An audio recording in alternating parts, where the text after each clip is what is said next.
ವಿದ್ಯಾರ್ಥಿಗಳೇ 8ನೇ ತರಗತಿ ಗಣಿತ, ಅದರಲ್ಲಿ ನಾವಿವತ್ತು ಅಧ್ಯಾಯ 2 ಘಾತಾಂಕಗಳ ಆಟ ಪವರ್ ಪ್ಲೇ ಅನ್ನೋ ಪಾಠದ ಪುಟ ಸಂಖ್ಯೆ 28ರಿಂದ 30ರವರೆಗಿನ ಕಲಿಕಾಂಶಗಳನ್ನು ಈ ವಿಡಿಯೋದಲ್ಲಿ ಕಲಿಯೋಣ. ಮಾಯಾಕೊಳ ಅಂತ ಕೊಟ್ಟಿದ್ದಾರೆ. ಇಲ್ಲಿ ಮಾಯಾಕೊಳ ಅಂತೇಳಿ ಒಂದು ಸುಂದರವಾದ ಮಾಂತ್ರಿಕ ಕೊಳದ ಮಧ್ಯೆಯಲ್ಲಿ ಒಂದು ಹೊಳೆಯುವ ಗುಲಾಬಿ ಕಮಲವಿದೆ. ಈ ಕೊಳದಲ್ಲಿ ಪ್ರತಿದಿನ ಕಮಲದ ಹೂಗಳ ಸಂಖ್ಯೆ ದ್ವಿಗುಣಗೊಳ್ತಾ ಇದೆ. 30 ದಿನಗಳ ನಂತರ ಕೊಳವು ಸಂಪೂರ್ಣವಾಗಿ ಕಮಲದ ಹೂಗಳಿಂದ ಆವೃತಗೊಂಡಿದೆ. ಯಾವ ದಿನ ಕೊಳವು ಕಮಲದ ಹೂಗಳಿಂದ ಅರ್ಧ ತುಂಬಿತ್ತು ಅಂತ. ಇಲ್ಲಿ ಗುಲಾಬಿ ಅಂತಂದರೆ ಪಿಂಕ್ ಕಲರ್ ಅಂತೇಳಿ, ಪಿಂಕು ಕಮಲ ಅಂತ ಅರ್ಥ. ಇದು ಪಿಂಕು ಕಮಲ ಅನ್ನೋದಾಗಿದೆ. ಈಗ ಏನು ಕೊಟ್ಟಿದ್ದಾರೆ, ಯಾವ ದಿನ ಕಮಲ ಕೊಳಗಳಿಂದ ತುಂಬಿದೆ ಅಂತ ನೋಡ್ತಾ ಹೋಗೋಣ. ಅದ್ರ ಜೊತೆಗೆ ಇನ್ನೂ ಕೊಟ್ಟಿದ್ದಾರೆ, 30ನೇ ದಿನ ಕೊಳವು ಕಮಲದ ಹೂಗಳಿಂದ ಸಂಪೂರ್ಣವಾಗಿ ಆವೃತವಾಗಿದ್ದರೆ, ಅಂದರೆ 30 ದಿನದ ನಂತರ ಇದು ಕಂಪ್ಲೀಟ್ ಈ ಕೊಳ ತುಂಬಿರುತ್ತಂತೆ.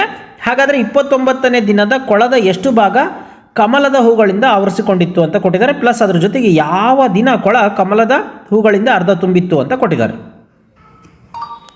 ಈಗ ನಾವು ಇದಕ್ಕೆ ಸಂಬಂಧಪಟ್ಟಂಥ ಲೆಕ್ಕಗಳನ್ನು ಮಾಡೋಣ. ನೋಡಿ, ಮೊದಲನೇ ದಿನ ಹೌದಾ, ಒಂದನೇ ದಿನ ಏನಾಗುತ್ತೆ, ಡಬಲ್ ಆಗುತ್ತೆ. ಸೊ ಎಷ್ಟಿತ್ತಂತೆ, 1 ಇತ್ತಂತೆ, 1 ಡಬಲ್ ಆಯಿತು. ಸೊ ಇದನ್ನು ಹೆಂಗೆ ಬರಿಬೋದು, 2 1 2 ಅಥವಾ 2 ಘಾತ 1 ಅಂತ ಬರಿಬೋದು. ಅದೇ ರೀತಿ ಎರಡನೇ ದಿನ ಏನಾಗುತ್ತೆ, ಎರಡನೇ ದಿನ ಇದು ಡಬಲ್ ಆಗುತ್ತೆ. ಯಾವುದು, ಈ 2 ಏನಿತ್ತಲ್ಲ ಇದು ಡಬಲ್ ಆಗುತ್ತೆ. ಸೊ 2 2 4 ಆಗುತ್ತೆ. 4 ಹೆಂಗೆ ಬರಿಬೋದು, 2 ಘಾತ 2 ಅಂತ ಬರಿಬೋದು. ಇನ್ನು ಮೂರನೇ ದಿನ ಏನಾಗುತ್ತೆ, ಇದು ಮತ್ತೆ ಡಬಲ್ ಆಗುತ್ತೆ. ಅಂದರೆ 4 ಇರೋದು ಡಬಲ್ ಆಗುತ್ತೆ. 4 2 8. 8 ಹೇಗೆ ಬರಿಬೋದು ನಿಮಗೆ ಗೊತ್ತಿದೆ, 8 ಘಾತ 3 ಅಂತೇಳಿ. ಸಾರಿ, 2 ಘಾತ 3, ಇದು 2 ಘಾತ 3. ಇನ್ನು 4ನೇ ದಿನ ನೋಡಿ, 4ನೇ ದಿನ ಏನು ಬರಿಬೋದು, 4ನೇ ದಿನ ಇದು ಮತ್ತೆ ಡಬಲ್ ಆಗುತ್ತೆ. 8 ಇರೋದು ಮತ್ತೆ ಡಬಲ್ ಆದರೆ 8 2 16. 16 ಹೆಂಗೆ ಬರಿಬೋದು, 2 ಘಾತ 4 ಅಂತ. ಸೊ ಅದೇ ರೀತಿ ಮಾಡ್ತಾ ಹೋದರೆ 15ನೇ ದಿನ ಎಷ್ಟಾಗುತ್ತೆ ಹೇಳ್ರಿ. 15ನೇ ದಿನ ನೋಡಿ, ಇಲ್ಲಿ 4ನೇ ದಿನ 2 ಘಾತ 4 ಆಗಿದೆ ಹೌದಾ. 3ನೇ ದಿನ ಏನಾಗಿದೆ, 2 ಘಾತ 3 ಆಗಿದೆ. 2ನೇ ದಿನ 2 ಘಾತ 2 ಆಗಿದೆ. 1ನೇ ದಿನ 2 ಘಾತ 1 ಆಗಿದೆ ಅಂತಂದರೆ 15ನೇ ದಿನ ಎಷ್ಟಾಗುತ್ತೆ, 2 ಘಾತ 15 ಆಗುತ್ತೆ ಹೌದಾ. ಈಗ ಏನು ಕೊಟ್ಟಿದ್ದಾರೆ, ಯಾವ ದಿನ ಕೊಳವು ಕಮಲದ ಹೂಗಳಿಂದ ಅರ್ಧ ತುಂಬಿತ್ತು ಅಂತ ಕೊಟ್ಟಿದ್ದಾರೆ. ಪ್ರತಿಗೆ ಅವ್ರು ಕೊಟ್ಬಿಟ್ಟಿದ್ದಾರೆ 30 ದಿನಗಳ ನಂತರ ಕೊಳವು ಸಂಪೂರ್ಣವಾಗಿ ಕಮಲದ ಹೂಗಳಿಂದ ಆವೃತಗೊಂಡಿದೆ ಅಂತ. ಹಾಗಾಗಿ ನಾವೇನು ಮಾಡೋಣ, 30ನೇ ದಿನ ಎಷ್ಟಾಗುತ್ತೆ ಹೇಳ್ರಿ, 2 ಘಾತ 30 ಆಗುತ್ತೆ. 2 ಘಾತ 30 ಆಗುತ್ತೆ 30ನೇ ದಿನ. ಈಗ ಏನು ಕೊಟ್ಟಿದ್ದಾರೆ, ಯಾವ ದಿನ ಕೊಳವು ಕಮಲದ ಹೂಗಳಿಂದ ಅರ್ಧ ತುಂಬಿತ್ತು ಅಂತ. ಅರ್ಧ ಅಂತಂದರೆ ಏನು ಹೇಳ್ರಿ, ಇಲ್ಲಿ ಡಬಲ್ ಆಗ್ತಿದೆ ಹೌದಾ, ಪ್ರತಿದಿನ ಡಬಲ್ ಆಗ್ತಾ ಇದೆ. ಸೊ ಡಬಲ್ ಆದರೆ ಇದ್ರಾಗ ಅರ್ಧ ಯಾವ ದಿನ ಆಗುತ್ತೆ, 29ನೇ ದಿನ. ಯಾಕೆ ಹೇಳ್ರಿ, 29ನೇ ದಿನ ಯಾಕೆ ಅಂತಂದರೆ ನೋಡ್ರಿ, ಇದು 2 ಘಾತ 29 ಆದಾಗ ಇದ್ರ ಡಬಲ್ ಅಂತಂದರೆ ಇದ್ರ ಡಬಲ್ ಆದಾಗೆ ತಾನೇ 30 ಆಗಲಿಕ್ಕೆ ಸಾಧ್ಯ. ಸೊ ಹಾಗಾಗಿ 29ನೇ ದಿನ ಏನಿದೆ, 29ನೇ ದಿನ ಅದು ಕಮಲದ ಹೂಗಳಿಂದ ಅರ್ಧ ತುಂಬಿತ್ತು ಅಂತ ಬರೆದ್ಬಿಡೋಣ. ಸೊ ಹೌದಾ, ಹಾಗಾಗಿ ಬರೆಯೋಣ. ಸೊ ದೇರ್ ಫಾರ್ ಅರ್ಧ ತುಂಬಿತ್ತು ಅಂತ ಈ ರೀತಿ ಬರೆಯೋಣ. ಓಕೆ, ನಂತರ ನೋಡಿ, ಇಲ್ಲಿ 29ನೇ ದಿನ ಕೊಳದ ಎಷ್ಟು ಭಾಗ ಕಮಲದ ಹೂಗಳಿಂದ ಆವರಿಸಿಕೊಂಡಿತ್ತು ಅಂತಂದರೆ ಇದು ಅರ್ಧ ಭಾಗ, ಈ ಕೊಳದ ಅರ್ಧ ಭಾಗ ಅಂತ ಬರಿಬೋದು. ಅಥವಾ 29ನೇ ದಿನ ಏನು ಇಲ್ಲಿ ಬರೆದಿದ್ದೀವಲ್ಲ, 29ನೇ ದಿನ ಎಷ್ಟು ಭಾಗ, ಯಾವುದು ದಿನ ಏನಿದೆ ಅಂದರೆ 2 ಘಾತ 29. ಸೊ ಇಷ್ಟು ಭಾಗ ಹೂವು ತುಂಬಿರುತ್ತೆ ಅಂತ. ಇದನ್ನು ನಾವು ಗುಣಿಸಿಡಬೇಕಾದಂಥ ಅವಶ್ಯಕತೆ ಇಲ್ಲ, ಇಷ್ಟು ಬರೆದ್ರೆ ಸಾಕಾಗತ್ತೆ. ನೋಡಿ, ಇದಕ್ಕೆ ಸಂಬಂಧಪಟ್ಟಂಗೆ ಮುಂದಿನ ಕಾನ್ಸೆಪ್ಟು, ಈ ಕೆಳಗಿನ ಸಂದರ್ಭದಲ್ಲಿ ಕೊಳದ ಕಮಲದ ಹೂಗಳ ಸಂಖ್ಯೆಯನ್ನು ಘಾತೀಯ ರೂಪದಲ್ಲಿ ಬರೀರಿ ಅಂತ ಕೊಟ್ಟಿದ್ದಾರೆ. ಕೊಳವು ಸಂಪೂರ್ಣವಾಗಿ ಕಮಲದ ಹೂಗಳಿಂದ ಆವೃತವಾಗಿದ್ದಾಗ ಹೌದಾ, ಸಂಪೂರ್ಣವಾಗಿದ್ದಾಗ ಎಷ್ಟನೇ ದಿನ ಅಂತೆ, 30ನೇ ದಿನ ಅಂತೆ. 30ನೇ ದಿನಕ್ಕೆ ಎಷ್ಟಿರುತ್ತೆ, 2 ಘಾತ 30 ಅಂತ ಆಗುತ್ತೆ ಹೌದಾ. ಇನ್ನು ಅರ್ಧ ಭಾಗ ಅಂತಂದರೆ ಇದ್ರಾಗ ಅರ್ಧ ಭಾಗ ಅಂತಂದರೆ ಅದು ಪ್ರತಿದಿನ ಡಬಲ್ ಆಗ್ತಾ ಇರುತ್ತೆ. ಹಂಗಾಗಿ ಇದರ ಹಿಂದಿನ ದಿನ ಇದರ ಅರ್ಧ ಇರುತ್ತೆ ಅಂತ ಅರ್ಥ. ಹಾಗಾಗಿ ಕೊಳದ ಯಾವ ಭಾಗ, ಯಾವ ದಿನ ಕೊಳದ ಅರ್ಧ ಭಾಗ ಹೂಗಳಿಂದ ಆವೃತವಾಗಿದ್ದಾಗ ಅಂತಂದರೆ 2 ಘಾತ 29 ಇಷ್ಟೇ. ಸೊ ಇಲ್ಲಿಗೆ ಈ ಒಂದು ಕಾನ್ಸೆಪ್ಟ್ ಮುಗ್ದಂಗಾಗುತ್ತೆ. ಈಗ ಮುಂದಿನ ಕಾನ್ಸೆಪ್ಟ್ ತಿಳ್ಕೊಳ್ಳೋಣ. ಅದೇ ರೀತಿ ಇನ್ನೊಂದು ಕೊಳದಲ್ಲಿ ಪ್ರತಿದಿನ ಕಮಲದ ಹೂಗಳ ಸಂಖ್ಯೆ 3 ಪಟ್ಟು ಹೆಚ್ಚಾಗುತ್ತಂತೆ. 2 ಕೊಳಗಳಲ್ಲಿ ಹೂಗಳಿಲ್ಲದ ಸಂದರ್ಭದಲ್ಲಿ ದಮಯಂತಿ ಹೂ ದ್ವಿಗುಣಗೊಳ್ಳುವ ಕೊಳದಲ್ಲಿ 1 ಕಮಲದ ಹೂವನ್ನು ಇಡ್ತಾಳಂತೆ. ಅಂದರೆ ಡಬಲ್ ಆಗ್ತಕ್ಕಂಥ ಒಂದು ಕೊಳದಲ್ಲಿ ಫಸ್ಟು ಏನೂ ಇರಲ್ಲಂತೆ, ದ್ವಿಗುಣಗೊಳ್ತಕ್ಕಂಥ ಕೊಳದಲ್ಲಿ 1 ಕಮಲದ ಹೂವು ಇಡ್ತಾಳಂತೆ. 4 ದಿನ ಆದ ನಂತರ ಆ ಹೂಗಳನ್ನು ತೆಗೆದುಕೊಂಡು ಹೂವು 3 ಪಟ್ಟಾಗುತ್ತಲ್ಲ ಆ ಕೊಳದಲ್ಲಿ ಇಡ್ತಾಳಂತೆ. 4 ದಿನಗಳ ನಂತರ ಈ ಕೊಳದಲ್ಲಿ ಎಷ್ಟು ಕಮಲದ ಹೂಗಳಿರ್ತವೆ ಅದನ್ನು ಕಂಡುಹಿಡಿಬೇಕು. ಸೊ ಫಸ್ಟ್ ನಾವೇನು ಮಾಡೋಣ, ದ್ವಿಗುಣಗೊಳ್ಳುವ ಕೊಳ ಮತ್ತು ತ್ರಿಗುಣಗೊಳ್ಳುವ ಕೊಳ ಅಂತ ಬರ್ಕೊಂಬಿಡೋಣ. ಫಸ್ಟ್ ನೋಡಿ, ಏನು ಹೂವುಗಳು ಇಳಿದಿದ್ದಂಥ ದ್ವಿಗುಣಗೊಳ್ಳುವ ಕೊಳದಲ್ಲಿ ಒಂದು ಹೂವು ಇಡ್ತಾಳಂತೆ. ಸೊ ಒಂದು ಹೂವು ಇಟ್ಟರೆ ಮೊದಲನೇ ದಿನ ಏನಾಯಿತು, ಡಬಲ್. ಹೌದಾ, ಇದನ್ನು ದಿನ 1 ಅಂತ ಕರೆಯೋಣ, ಡಬಲ್ ಆಯಿತು. ಹೌದಾ, ಎರಡನೇ ದಿನ 2 ಏನಾಯಿತು, 2 × 2. ಹೌದಾ, ಇದು ಏನಾಯಿತು, 2^1 2^2. ಇಂದಿನ ಸ್ಲೈಡಲ್ಲಿ ನಾವು ಮಾಡಿದ್ದೀವಿ. ಇನ್ನು ದಿನ 3ರಲ್ಲಿ ಏನಾಗುತ್ತೆ ನೋಡಿ, ಈ 2 ಏನಿದೆ ಅದು ಮತ್ತೆ ಡಬಲ್ ಆಗುತ್ತೆ, ಅಂದರೆ 1 2 ಎಕ್ಸ್ಟ್ರಾ ಸೇರ್ಕೊಳ್ಳುತ್ತೆ. ಅಲ್ಲಿಗೆ 2^3 ಆಯ್ತು ಇದು. ನೆಕ್ಸ್ಟ್ ದಿನ 4ರಲ್ಲಿ ಏನಾಗುತ್ತೆ, ಇದು ಮತ್ತೆ ಡಬಲ್ ಆಗುತ್ತೆ. 2 3 ಇದಾವಲ್ಲ, ಇನ್ನೊಂದು 2 ಸೇರ್ಕೊಂಡ್ಬಿಡುತ್ತೆ. ಯಾಕಂದ್ರೆ ಡಬಲ್ ಅಂದರೆ ಮತ್ತೆ 2 ಪಟ್ಟು ಜಾಸ್ತಿ ಆಗೋದು. ಅಲ್ಲಿಗೆ 2^4 ಆಯಿತು. ಈಗ 4 ದಿನಗಳ ನಂತರ ನೋಡಿ, 4 ದಿನ ಆಯ್ತು. ಇಲ್ಲಿ ಅವಳೇನು ಮಾಡ್ತಾಳೆ, ಅಲ್ಲಿಂದ ಎಲ್ಲ ಹೂಗಳನ್ನು ತೆಗೆದುಕೊಂಡು ಹೂವು 3 ಪಟ್ಟು ಆಗುವ ಕೊಳದಲ್ಲಿ ಇಟ್ಲು. ಸೊ ಫಸ್ಟ್ನೇ ದಿನ ಇಲ್ಲಿ ನೋಡಿ, 1ನೇ ದಿನ 1 ತ್ರಿಗುಣಗೊಳ್ತಕ್ಕಂಥ ಕೊಳದಲ್ಲಿ ಇಡ್ತಾ ಇದ್ದಾಳೆ ಅವಳು. ಏನು, 2^4 ಫಸ್ಟ್ ಇರ್ತಕ್ಕಂಥದ್ದು. ಇದೇನಾಗುತ್ತೆ, 3 ಪಟ್ಟಾಗುತ್ತೆ, ತ್ರಿಬ್ಬಲ್ಲು. ಸೊ ಅಂದರೆ ಇದು 3 ಪಟ್ಟು 1. ಹೌದಾ, ನೆಕ್ಸ್ಟ್ ದಿನ 2 ಏನಾಗುತ್ತೆ, ಇಲ್ಲಿ 2^4 ಇಂಟು ಇದು 3 ಪಟ್ಟು ಅಂತಂದರೆ ಇನ್ನೊಂದು 3 ಸೇರ್ಕೊಳ್ಳುತ್ತೆ. ಅಲ್ಲಿಗೆ 2^4 ಇಂಟು 3^2. ಸರಿನಾ, ದಿನ 3 ಇಲ್ಲೇನು 2^4 ಸೇಮ್ ಇದೆ. ಇಲ್ಲಿ 3 ಅನ್ನೋವು ಏನಿದೆ, 2 ಇದ್ದಾವೆ, ಇನ್ನೊಂದು 3 ಸೇರ್ಕೊಳ್ಳುತ್ತೆ. ಯಾಕಂದರೆ 3 ಪಟ್ಟಲ್ಲ. ಸೊ ಅಲ್ಲಿಗೆ ಏನಾಯಿತು, 2^4 ಇಂಟು 3^3 ಆಗಿಬಿಡುತ್ತೆ ಇದು. ನೆಕ್ಸ್ಟ್ ದಿನ 4 2^4 3 ಅನ್ನೋವು ಎಷ್ಟು ಬರಬೇಕು, ಇಲ್ಲಿ ಆಲ್ರೆಡಿ ಹಿಂದಿನ ದಿನ 3 ಇದ್ದಾವೆ, ಇನ್ನೊಂದು ಅದ್ರ 3 ಪಟ್ಟು ಅಂತಂದರೆ ಮತ್ತೆ 3 ಬರುತ್ತೆ. ಸೊ ಅಲ್ಲಿಗೆ 2^4 ಇಂಟು 3^4. ಸೊ ಇದು 4ನೇ ದಿನ ತ್ರಿಗುಣಗೊಳ್ತಕ್ಕಂಥ ಕೊಳದಲ್ಲಿ ಇಷ್ಟು ಹೂಗಳು ಇರ್ತವೆ. ಸೊ ಇಲ್ಲೇನು ಕೇಳಿದಾರೆ ಅದನ್ನು ಬರೆಯೋಣ. ಮೊದಲ 4 ದಿನಗಳ ನಂತರ ಕಮಲದ ಹೂಗಳ ಸಂಖ್ಯೆ ನೋಡಿ. ಮೊದಲ 4 ದಿನ ಎಷ್ಟಿತ್ತಪ್ಪ, ಮೊದಲನೇ 4 ದಿನ ಕಮಲದ ಹೂಗಳ ಸಂಖ್ಯೆ 2^4. ನೆಕ್ಸ್ಟ್ ಅದ ನಂತರ ಏನು ಕೇಳಿದ್ದಾರೆ, ಮುಂದಿನ 4 ದಿನಗಳ ನಂತರ, ಇದಾದಮೇಲೆ ನಂತರ ಎಷ್ಟಿತ್ತು ಅಂತ ಕೇಳಿದ್ದಾರೆ. ಎಷ್ಟಿತ್ತು ಅಂತಂದರೆ 2^4 ಇಂಟು 3^4 ಅನ್ನೋದಾಗಿದೆ. ಈಗ ಒಂದು ವೇಳೆ ದಮಯಂತಿಯು ಹೂಗಳನ್ನು ಕೊಳಗಳಲ್ಲಿ ಇರಿಸಿದ ಕ್ರಮವನ್ನು ಬದಲಾಯಿಸಿದರೆ ಏನಾಗ್ತಾ ಇತ್ತು ಅಂತ. ಅಂದರೆ ಫಸ್ಟು ಟ್ರಿಪಲ್ ಆಗ್ತಕ್ಕಂಥ ಕೊಳದಲ್ಲಿ ಹೂಗಳನ್ನು ಇಡೋದು, ನಂತರ ಅದನ್ನು ತಗೊಂಡೋಗಿ ಡಬಲ್ ಆಗ್ತಕ್ಕಂಥ ಕೊಳದಲ್ಲಿ ಹೂಗಳನ್ನು ಇಟ್ಟಿದ್ರೆ ಏನಾಗೋದು ಅಂತ ಫಸ್ಟ್ ಮಾಡ್ತಾ ಹೋಗೋಣ ನೋಡಿ. ಫಸ್ಟ್ ಮೊದಲನೇ ದಿನ 1 ದಿನ, 1ನೇ ದಿನ ಅಥವಾ ದಿನ 1 ಏನಾಗುತ್ತೆ, 1 ಇಂಟು 3^1 ಕರೆಕ್ಟಾ. ಎರಡನೇ ದಿನ ಏನಾಯಿತು, 3^2 ಆಯಿತು ಅಲ್ವಾ. 3ನೇ ದಿನ ಡೈರೆಕ್ಟ್ ಮಾಡ್ತಾಯಿದ್ದೀನಿ ನಾನು, ಇಂದಿನ ಇದರಲ್ಲಿ ನಾವು ಇದನ್ನು ಮಾಡಿದ್ದೀವಿ. ನಂತರ 3ನೇ ದಿನ ಏನಾಗುತ್ತೆ, 3^3 ಆಗುತ್ತೆ. 4ನೇ ದಿನ ಏನಾಗುತ್ತೆ, 3^4 ಆಗುತ್ತೆ. ಈಗೇನು ಮಾಡ್ತಾಳೆ, ಈ 4ನೇ ದಿನ ಏನು ಎಷ್ಟು ಹೂವು ಇತ್ತಲ್ಲೋ ಅದನ್ನು ಈ ಕೊಳದಲ್ಲಿ 1ನೇ ದಿನ ಇದರಲ್ಲಿ ಏನು ಮಾಡ್ತಾಳೆ, 3^4 ಇಂಟು 2^1 ಆಗುತ್ತೆ ಇದು. ನೆಕ್ಸ್ಟ್ 2ನೇ ದಿನ ಇಲ್ಲೇನಾಗುತ್ತೆ, 3^4 ಇದು 2 ಇರೋದೇನಾಗುತ್ತೆ ಮತ್ತೆ ಡಬಲ್ ಆಗುತ್ತೆ, ಅಂದರೆ 2 ಸ್ಕ್ವೇರ್ ಆಗುತ್ತೆ. ನೆಕ್ಸ್ಟ್ 3ನೇ ದಿನ ಏನಾಗುತ್ತೆ, ಇಲ್ಲಿ 3^4 ಸೇಮು, ಇಲ್ಲಿ 2^2 ಏನಿತ್ತು ಅದು 2^3 ಆಗುತ್ತೆ. ನಂತರ 4ನೇ ದಿನ 3^4 ಇಂಟು 2^3 ಏನಿದೆ ಅದು 4 ಆಗುತ್ತೆ.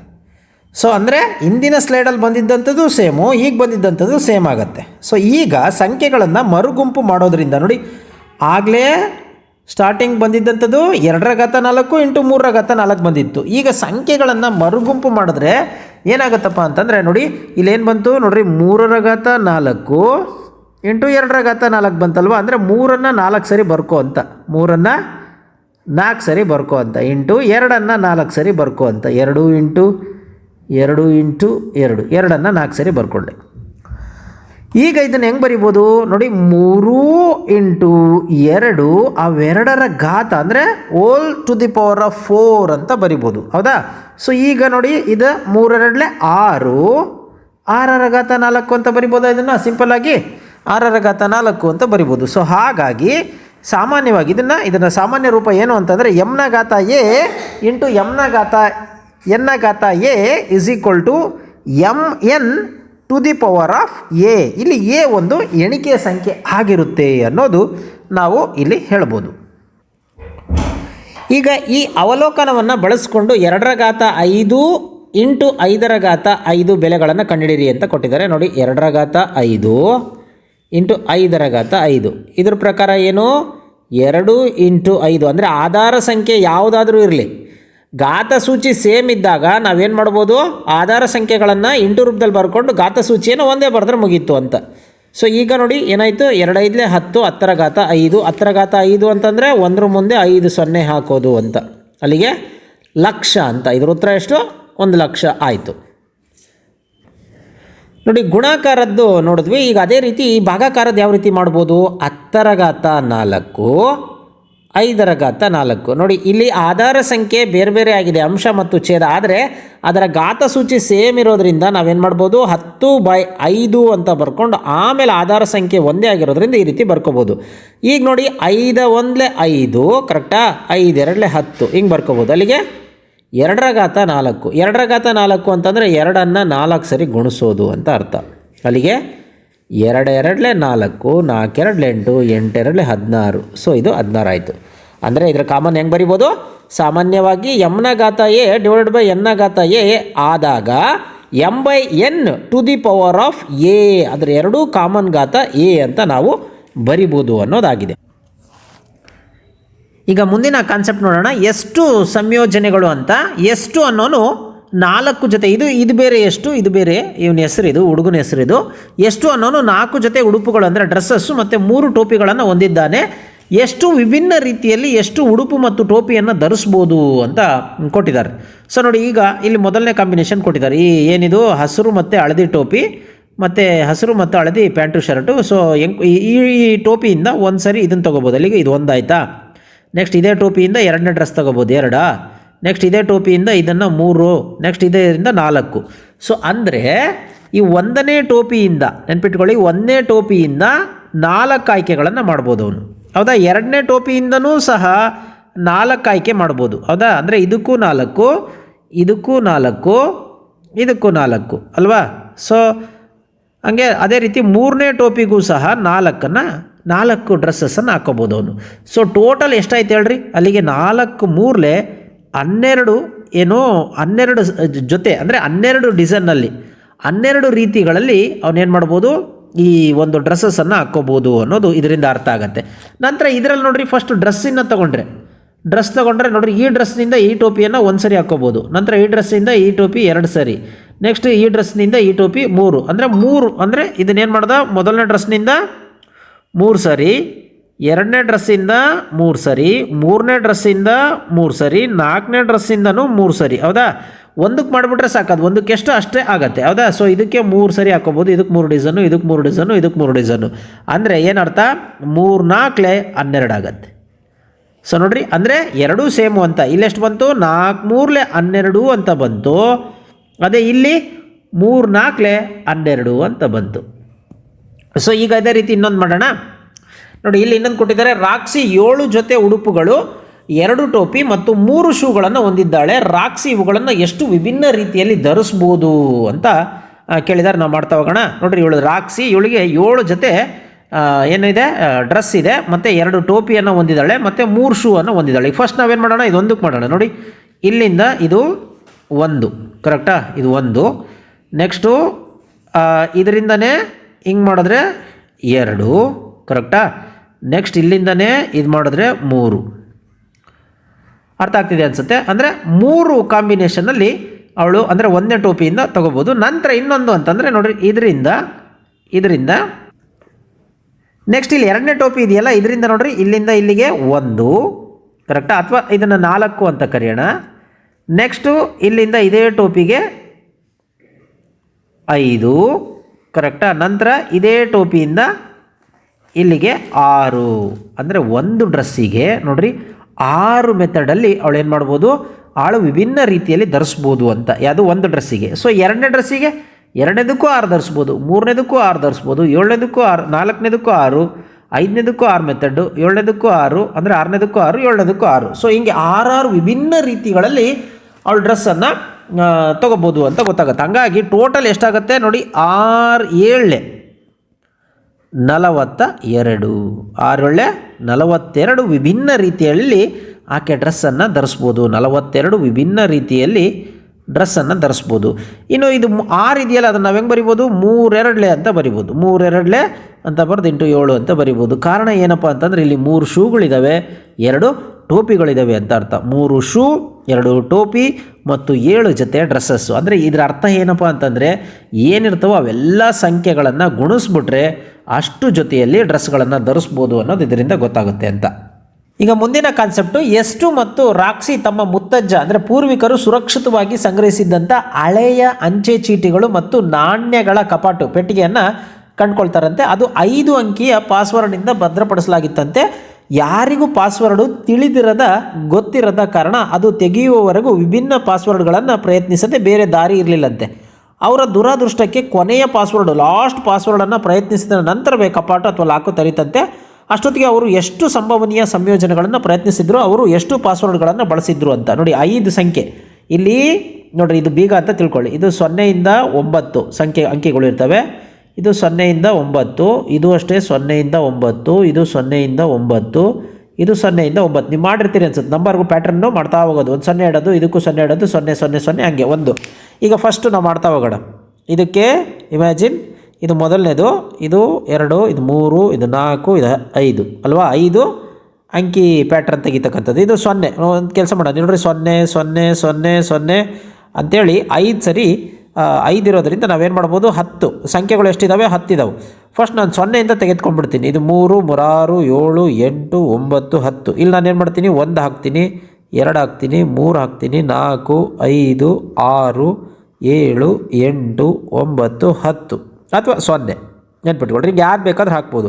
ಅಂದರೆ ಇದನ್ನು ಎಷ್ಟು ವಿಭಿನ್ನ ರೀತಿಗಳಲ್ಲಿ ನಾನು ಮಾಡ್ಕೋಬೋದು, 10 ಕಾಂಬಿನೇಷನಲ್ಲಿ ಮಾಡ್ಕೋಬೋದು.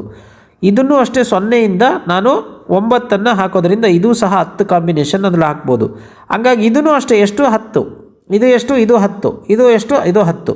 ಸೊ ಹಾಗಾಗಿ ಟೋಟಲ್ ತುಂಬ ಸಿಂಪಲ್. ಇದು ಒಟ್ಟು ಎಷ್ಟು ಮೆಥಡಲ್ಲಿ ಆ ಪಾಸ್ವರ್ಡ್ಗಳನ್ನು ಪ್ರಯತ್ನ ಮಾಡ್ಬೋದು ಅಂತಂದರೆ 10 × 10 × 10 × 10 × 10 ಅಥವಾ 10 ರ ಘಾತ ಎಷ್ಟು ನೋಡಿ 5 ಅಂತ ಬರಿಬೋದು. 10 ರ ಘಾತ 5 ಅಂತಂದರೆ 1 ಮುಂದೆ 5 0, ಹೌದಾ. 1 ಮುಂದೆ 5 0 ಅಂದರೆ 1,00,000 ಪಾಸ್ವರ್ಡ್ ಸಂಯೋಜನೆಯನ್ನು ನಾವು ಇದರಲ್ಲಿ ಹಾಕ್ಬೋದು, ಮಾಡ್ಬೋದು ಅನ್ನೋದು ಈ ಬೀಗದಿಂದ ಗೊತ್ತಾಗುತ್ತೆ. ಅಂದರೆ ಇದರಿಂದ ಪ್ಯಾಟ್ರನ್ನಿಂದ.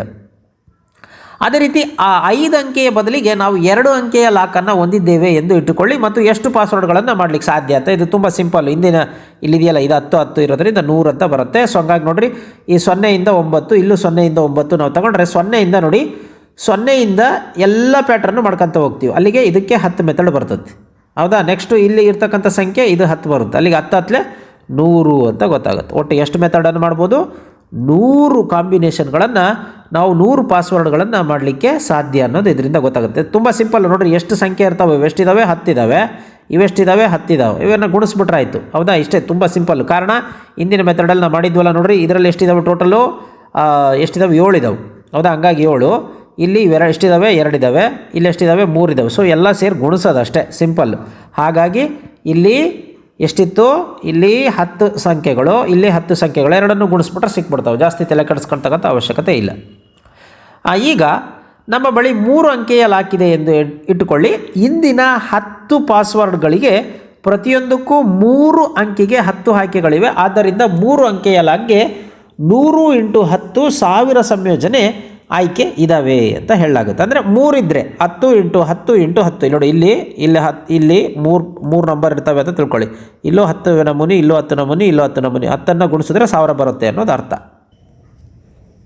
ಈಗ ನೆಕ್ಸ್ಟು ಎಷ್ಟು ಹೇಳ್ತಾನೆ, ಮುಂದಿನ ಸರಿ ನಾನು ಎ ಇಂದ ಝೆಡ್ ಅಕ್ಷರಗಳಿರುವ 6 ಸ್ಲ್ಯಾಟ್ಗಳ ಲಾಕ್ಗಳನ್ನು ಖರೀದಿಸುತ್ತೇನೆ, ಅದು ಸುರಕ್ಷಿತ ಎಂದು ನನಗನ್ನಿಸುತ್ತೆ ಅಂತ ಲಾಕ್ಗೆ ಎಷ್ಟು ಪಾಸ್ವರ್ಡ್ಗಳು ಸಾಧ್ಯ ಅಂತ ಇದನ್ನು ಮಾಡ್ತಾ ಹೋಗೋಣ.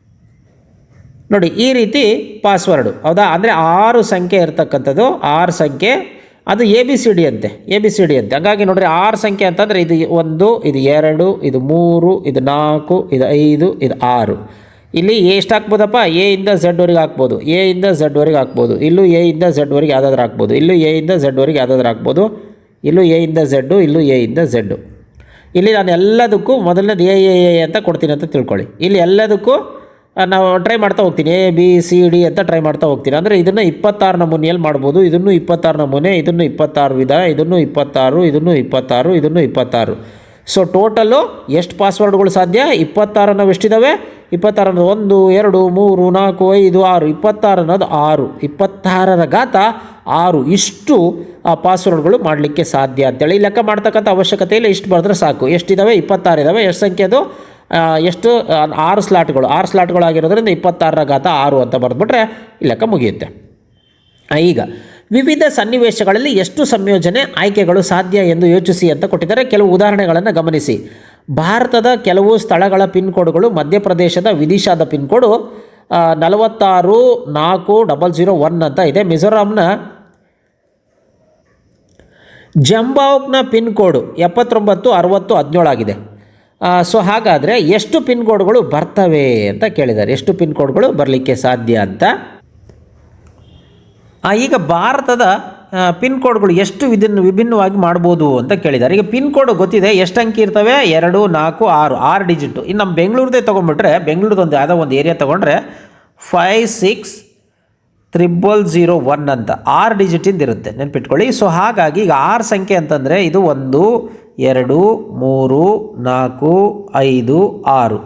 ಇದು ನೋಡಿ, ಮೊದಲನೇ ಪಿನ್ ನಂಬರ್ ಏನಿರುತ್ತೆ ಇದು ಯಾವುದೇ ಕಾರಣಕ್ಕೂ 0 ಆಗಿರೋಂಗಿಲ್ಲ, ಹೌದಾ? ಆದರೆ ಇಲ್ಲಿ 0ಇಂದ 9 ನಾವು ಬರಿಬೋದು, ಆದರೆ 0 ಆಗಿರೋಂಗಿಲ್ಲ. ಹಾಗಾಗಿ 0 ಬಿಟ್ಬಿಡ್ಬೇಕು. 0 ಬಿಟ್ಟರೆ ಎಷ್ಟು ಡಿಜಿಟ್ ಬರುತ್ತೆ? 9 ಡಿಜಿಟ್ ಬರುತ್ತೆ. ಇಲ್ಲಿ 10, ಇಲ್ಲಿ 10, 0ಇಂದ ಯಾವ್ದು ಬೇಕಾದ್ರೂ ಬರ್ಬೋದು. ಇಲ್ಲೂ ಸಹ 10 ಕಾಂಬಿನೇಷನ್, ಇಲ್ಲೂ ಸಹ 10 ಕಾಂಬಿನೇಷನ್. ಟೋಟಲ್ ಎಷ್ಟಾಗುತ್ತೆ? 9 into 10 into 10 into 10 into 10 into 10, ಕರೆಕ್ಟಾ? 10 3 5 10, ಅಲ್ಲಿಗೆ 9 ಇಂಟು 10ರ ಘಾತ 5 ಅಂತ ಬರಿಬೋದು. 9 ಇಂಟು 10ರ ಘಾತ 5 ಅಂತ ಬರಿಬೋದು. ಇಲ್ಲಿ ಯಾಕೆ ನಾನು 9 ಹಾಕಿದೆ ಅಂತಂದರೆ 0ಇಂದ 9 ಬರಲ್ಲ. ಯಾಕೆ 0 ಬರಲ್ಲ? ಎಲ್ಲೂ ಪಿನ್ ಕೋಡು ಮೊದಲನೇ ಸಂಖ್ಯೆ ಈ ಕಡೆ ಎಡಗಡೆಯಿಂದ ಮೊದಲನೇ ಸಂಖ್ಯೆ ಏನಿದೆ ಎಲ್ಲೂ ಸಹ 0 ಬರಲ್ಲ. ಹಾಗಾಗಿ 0 ಬಿಟ್ಟರೆ 9 ಅಂಕಿಗಳು ಮಾತ್ರ ಉಳಿತಾವೆ. ಹಾಗಾಗಿ 9 ವಿಧದಲ್ಲಿ ಬರಿಬೋದು. ಇದು 10, 0ಇಂದ ಯಾವ್ದು ಬೇಕಾದ್ರೂ ಬರಿಬೋದು. ಹಾಗಾಗಿ 10 10 10 10 10 ಹಾಕಿದ್ದೀನಿ. ಸೊ ಹಂಗಾಗಿ 10 ಎಷ್ಟಿದ್ದಾವೆ? 5 ಇದ್ದಾವೆ. 10ರ ಘಾತ 5, ಇಲ್ಲೆಷ್ಟಿದೆ? 9. ಸೊ 9 ಇಂಟು 10ರ ಘಾತ 5 ನಮೂನೆಯಲ್ಲಿ ನಾವು ಭಾರತದ ಪಿನ್ ಕೋಡ್ಗಳನ್ನು ವಿಭಿನ್ನವಾಗಿ ಬರಿಬೋದು ಅನ್ನೋದು. ಇನ್ನು ಅದೇ ರೀತಿ ಎರಡನೇದು ಮೊಬೈಲ್ ಸಂಖ್ಯೆ ನೋಡಿ. ಇದು ಒಂದನೇದಾಯಿತು. ಎರಡನೇದು ಮೊಬೈಲ್ ಎಷ್ಟು ಡಿಜಿಟ್ ಇರುತ್ತೆ? ಮೊಬೈಲು ಈಗ 998 ಅಥವಾ ಏನೋ ಇರುತ್ತೆ ಅಂತ ತಿಳ್ಕೊಳ್ಳಿ. ಎಷ್ಟಿರ್ತಾವೆ ಟೋಟಲ್ ಡಿಜಿಟು? 10 ಇರ್ತಾವೆ, ಹೌದಾ? ಸೊ ಅಲ್ಲಿಗೆ ಇದು 1 2 3 4 5 6 7 8 9 10. ಮೊದಲನೇ ಸಂಖ್ಯೆ 0 ಆಗಿರಲಿಕ್ಕೆ ಸಾಧ್ಯ ಇಲ್ಲ. ಆಮೇಲೆ ಆಲ್ಮೋಸ್ಟ್ ಎಲ್ಲ ಮೊಬೈಲ್ಗಳು ಲಾಜಿಕ್ಕಾಗಿ ಹೇಳೋದಾದರೆ ಇದು 0ಇಂದ 10, ಇದು 0ಇಂದ 10, 0ಇಂದ 9, 0ಇಂದ 9, ಇದು ಇಲ್ಲೂ ಸಹ 10 ನಮೂನಿ, ಇಲ್ಲೂ ಸಹ 10 ನಮೂನಿ, ಇಲ್ಲೂ ಸಹ 10 ನಮೂನಿ, ಇಲ್ಲೂ 10 ನಮೂನಿ. ಸೊ ಅಲ್ಲಿಗೆ 10ರ ಘಾತ 10 ಅಂತ ಬರಿಬೋದು. ಆದರೆ ಲಾಜಿಕ್ಕಾಗಿ ಯೋಚನೆ ಮಾಡಿದ್ರೆ ಇಲ್ಲಿ ನೆನ್ಪಿಟ್ಕೊಳ್ಳಿ, ಈ ಫೋನ್ ನಂಬರ್ ಎಲ್ಲಿಂದ ಶುರುವಾಗುತ್ತೆ ಅಂದರೆ 7ಇಂದ ಶುರುವಾಗುತ್ತೆ, ಅಥವಾ 8ಇಂದ ಶುರುವಾಗುತ್ತೆ, ಅಥವಾ 9ಇಂದ ಶುರುವಾಗುತ್ತೆ, ಅಥವಾ 6ಇಂದನೂ ಶುರುವಾಗುತ್ತೆ. ಈ 4 ನಂಬರಿಂದ ಮಾತ್ರ ಶುರುವಾಗುತ್ತೆ, ನೆನ್ಪಿಟ್ಕೊಳ್ಳಿ. 5 1 2 3 ಈ ನಂಬರಿಂದ ಶುರುವಾಗಿರೋ ಮೊಬೈಲ್ ಇಂಡಿಯಾದಲ್ಲಿ ಇಲ್ಲ ಸದ್ಯಕ್ಕೆ. ನೆಕ್ಸ್ಟ್ ಬಂದರೂ ಬರ್ಬೋದು, ಬಟ್ ಈ ಇರ್ತಕ್ಕಂಥದ್ದು ಆಲ್ಮೋಸ್ಟ್ ಇದೇ ಕಾಂಬಿನೇಷನ್ನು. ಸೊ ಹಾಗಾಗಿ ಇದನ್ನು ನಾವು ಎಷ್ಟು ನಮೂನೆ ಬರಿಬೋದು? 4 ಅಂಕಿಗಳನ್ನು ಬರಿಬೋದು. ಇನ್ನು ಇಲ್ಲೆಲ್ಲ ಉಳಿದವು ಸೇಮು. ಸೊ ಹಂಗಾಗಿ ನಾವು ಇದನ್ನು ಹೆಂಗೆ ಬರಿಬೋದು? 4 ಇಂಟು 10 ಎಷ್ಟಿದ್ದಾವೆ ನೋಡಿ? 3 6 9, 4 ಇಂಟು 10ರ ಘಾತ 9 ಅಂತ ಬರಿಬೋದು. ಹಾಗಾಗಿ ಮೊಬೈಲು ಟೋಟಲ್ ಎಷ್ಟು? ಮೊಬೈಲ್ ಸಂಖ್ಯೆಗಳು ಎಷ್ಟು? 4 ಇಂಟು 10ರ ಘಾತ 9 ಅಂತ ನಾವು ಬರಿಬೋದಾಗತ್ತೆ. ಇನ್ನು ಕೊನೆಯದಾಗಿದೆ, ಅರ್ಥ ಆಗಿದೆ ಅಂದ್ಕೊಂಡಿದ್ದೀನಿ. ಇನ್ನು ಕೊನೆಯದು ವಾಹನದ ನೋಂದಣಿ ಸಂಖ್ಯೆಗಳು ಅಂತೇಳಿ. ಇನ್ನು ವಾಹನದ ನೋಂದಣಿ ಸಂಖ್ಯೆ ನಾವು ಹೆಂಗೆ ಬರಿತೀವಪ್ಪ? ಉದಾಹರಣೆ ಕರ್ನಾಟಕದ್ದು ಅಂತಾದರೆ KA ನೋಡಿ, KA ಅಂತ ಇದ್ದು ನಾನು ಒಂದೇ ಒಂದು ಪಿನ್ ಕೋಡ್ ಯಾವ್ದಾದ್ರು ಒಂದು ವೆಹಿಕಲ್ ನಂಬರ್ ಬರಿತೀನಿ. KA 41 ER 45 47. ಇದು ಯಾವುದು? ವೆಹಿಕಲ್ನ ನಂಬರು. ಇಲ್ಲಿ ಸ್ಟಾರ್ಟಿಂಗ್ ಏನಿರುತ್ತೆ? ಪಿನ್ ಕೋಡ್ ಸಂಖ್ಯೆ ಅಂದರೆ ರಾಜ್ಯದ ಕೋಡ್ ಇರುತ್ತೆ. ಇದೇನಿದು? ರಾಜ್ಯದ ಕೋಡು ನೋಡಿ. ಈ ಮೊದಲು 2 ಏನಾಗಿರುತ್ತೆ? ಅದು ರಾಜ್ಯದ ಕೋಡ್ ಆಗಿರುತ್ತೆ. KA ಅಥವಾ ಬೇರೆ ರಾಜ್ಯ ಆಗಿದ್ದರೆ ಬೇರೆ ರಾಜ್ಯದ್ದು ಇರುತ್ತೆ. ಆದರೆ ಟೋಟಲ್ಲು ಎಷ್ಟು ರಾಜ್ಯ ಇದ್ದಾವೆ ನಮ್ಮ ದೇಶದಲ್ಲಿ ಅಂತಂದರೆ 28 ರಾಜ್ಯ ಇದ್ದಾವೆ. ಆದರೆ 28 ಅಲ್ಲ, ಅದ್ರ ಜೊತೆಗೆ 8 ಕೇಂದ್ರಾಡಳಿತ ಪ್ರದೇಶ ಇದ್ದಾವೆ, ನೆನ್ಪಿಟ್ಕೊಳ್ಳಿ. ಅಲ್ಲಿಗೆ 28 8 ಎಷ್ಟಾಯಿತು? 36 ಇದೆ. ಸೊ ಹಾಗಾಗಿ ಇಲ್ಲಿ 36 ನಮೂನೆ ಬರಿಬೋದು. ಎಲ್ಲಿ ಇದು ರಾಜ್ಯದ ಏನು ಕೋಡ್ ಬರಿತೀವಲ್ಲ ಅಲ್ಲಿ 36 ನಮೂನೆ ಅಂದರೆ 36 ಸಂಖ್ಯೆಗಳು ಅಂತೇಳಿ. ಹಾಗಾಗಿ 36 ನಮೂನೆ ಅಲ್ಲಿ ಬರಿಬೋದು. ನೆಕ್ಸ್ಟು ಇಲ್ಲಿ 2 ಸಂಖ್ಯೆ ಇರ್ತದೆ. ಇಲ್ಲಿ 2 ಸಂಖ್ಯೆ. ಈಗ ಉದಾಹರಣೆ ಬರ್ತನಲ್ಲ ಇದು 41 ಅಂತ ಅದು ಏನದು ಆ ಊರಿಂದು ಉದಾಹರಣೆ ದಾವಣಗೆರೆ, ಚಿತ್ರದುರ್ಗ, ಶಿವಮೊಗ್ಗ, ಬೀದರ್, ಗುಲ್ಬರ್ಗ ಹಿಂಗೆ ಆ ಒಂದು ಜಿಲ್ಲೆದು ಕೋಡ್ ಇರುತ್ತೆ ಇದು. ಸೊ ಇದು ಎಷ್ಟು ನಮೂನೆ ಇರುತ್ತೆ ಅಂತಂದರೆ ಇದು ಒಂದೊಂದು ಜಿಲ್ಲೆಗೂ ಒಂದೊಂದು RTO ನಂಬರ್ ಆಗಿರುತ್ತೆ. ಇದು ಏನಿದು ಈ ಏನು ಡಬಲ್ ಡಿಜಿಟ್ ಇರುತ್ತಲ್ಲ ಒಂದೊಂದು ಜಿಲ್ಲೆಗೂ ಒಂದೊಂದು RTO ನಂಬರ್ ಆಗಿರುತ್ತೆ. ಈ RTO ನಂಬರ್ ಟೋಟಲ್ ದೇಶಾದ್ಯಂತ ಎಷ್ಟಿದೆಯಪ್ಪ ಅಂತಂದರೆ 1100 ಇದೆ. ಎಷ್ಟಿದೆ? 1100 ಇದೆ. ಸೊ ಇದಾಯಿತು. ಓಕೆ, ಇದ್ರದ್ದಾಯಿತು. ಈಗ 2 ಇಂಗ್ಲೀಷ್ ಅಕ್ಷರಗಳಿದೆ. ಇಂಗ್ಲೀಷ್ ಅಕ್ಷರ ಎಷ್ಟಿದ್ದಾವೆ ನಮಗೆ ಗೊತ್ತಿದೆ. ಎ ಇಂದ ಝೆಡ್ 26. ಇದು ಅಷ್ಟೇ ಇಂಗ್ಲೀಷ್ ಅಕ್ಷರ ಆಗಿರೋದ್ರಿಂದ ಎ ಇಂದ ಝೆಡ್ ಇದು ಸಹ 26. ಕರೆಕ್ಟಾ? ನಂತರ ಸಂಖ್ಯೆಗಳು ಬರುತ್ತೆ. ಇದು ಮೊದಲನೇ 4 ಅಂತಂದರೆ 0 ಇಂದ 9 ಯಾವ್ದು ಬೇಕಾದ್ರೂ ಬರ್ಬೋದು, ಅಂದರೆ 10. ನೆಕ್ಸ್ಟ್ ಎರಡನೇ ಸಂಖ್ಯೆ ಇದು ಅಷ್ಟೇ 0 ಇಂದ 9 ಯಾವ್ದು ಬೇಕಾದ್ರೂ ಬರ್ಬೋದು, ಅಂದರೆ ಇದು ಸಹ 10 ಕಾಂಬಿನೇಷನ್ನು. ಇದು ಅಷ್ಟೇ 0 ಇಂದ 9 ಇದು ಸಹ 10. ನೆಕ್ಸ್ಟ್ ಇದು ಸಹ 0 ಇಂದ 9 ಇದು 10 ನಮೂನಿ ಬರ್ಬೋದು. ಸೊ ಅಲ್ಲಿಗೆ ಟೋಟಲ್ ಎಷ್ಟು ವಾಹನ ನೋಂದಣಿ ಸಂಖ್ಯೆಗಳು ಆಗ್ತವೆ ಅಂತಂದರೆ ನೋಡಿ ಇಲ್ಲಿ 36 ಇಂಟು 1100 ಇಂಟು 26 ಅನ್ನೋವೆಷ್ಟಿದ್ದಾವೆ 2 26 ಸ್ಕ್ವಯರ್. ನೆಕ್ಸ್ಟು ಇಲ್ಲಿ 10 ಅನ್ನೋವೆಷ್ಟಿದ್ದಾವೆ 10⁴. ಸೊ ಇಷ್ಟು ಅಂದರೆ ವೆಹಿಕಲ್ ಸಂಖ್ಯೆ ವಿಭಿನ್ನ ರೀತಿಯಲ್ಲಿ ಎಷ್ಟು ಮಾಡ್ಬೋದು 36 ಇಂಟು 1100 ಇಂಟು 26 ಸ್ಕ್ವಯರ್. ಯಾಕೆಂದರೆ ಇಲ್ಲಿ ABCD ಇದ್ದು 26 ಸ್ಕ್ವಯರ್ ಇಂಟು 10⁴. ಇಷ್ಟು ನಮೂನೆಯಲ್ಲಿ ನಾವು ವೆಹಿಕಲ್ ನಂಬರ್ಗಳನ್ನು ವಿಭಿನ್ನವಾಗಿ ಬರಿಬೋದು ಅನ್ನೋದು ಅರ್ಥ.